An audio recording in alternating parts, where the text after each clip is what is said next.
کہ آخر کیا وجہ ہوئی کہ اللہ کے رسول نے ایک امت تیار کی، دنیا پر وہ چھا گئی، غلبہ حاصل ہوا، مگر بعد میں زوال کا شکار ہو گئے ہم مسلمان اور بہت پستی میں گر گئے۔ تو اس کے سبب بیان کر رہے ہیں۔ تو پہلا سبب یہی بیان کیا نا کہ پہلی جماعت جو تھی وہ قرآن سے صرف ہدایت لیتی تھی، باقی ساری چیزیں تو تھیں نا ضمنی تھیں، اصل مرکز ہدایت قرآن تھا، اس کو سامنے رکھ کے باقی چیزوں کو اسی پر وہ جانتے تھے۔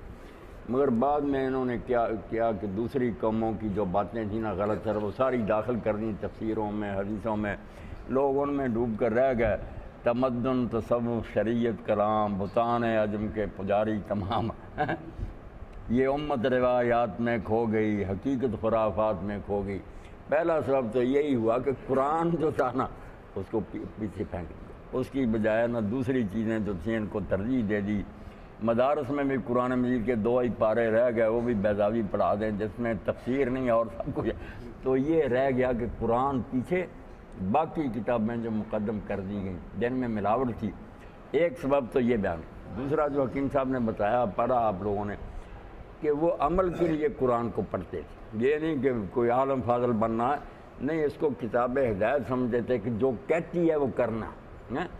اگر پڑھا کہ یہ حکم دیا قرآن نے، آگے نہیں چلتے تھے جب تک اس کے مطابق اپنے آپ کو ڈال لیں گے، جس سے روکا روکتے تھے، علم کے ساتھ ساتھ عمل کرتے جاتے تھے۔ اس وقت قرآن عمل کی کتاب تھی، بعد میں گنڈے تعویذوں کی برکت کے لیے پڑھنے کی، 1 حرف پر اتنی نیکیاں ملتی ہیں، بس وہ ثواب کے مبہم تصور میں کھو گئے۔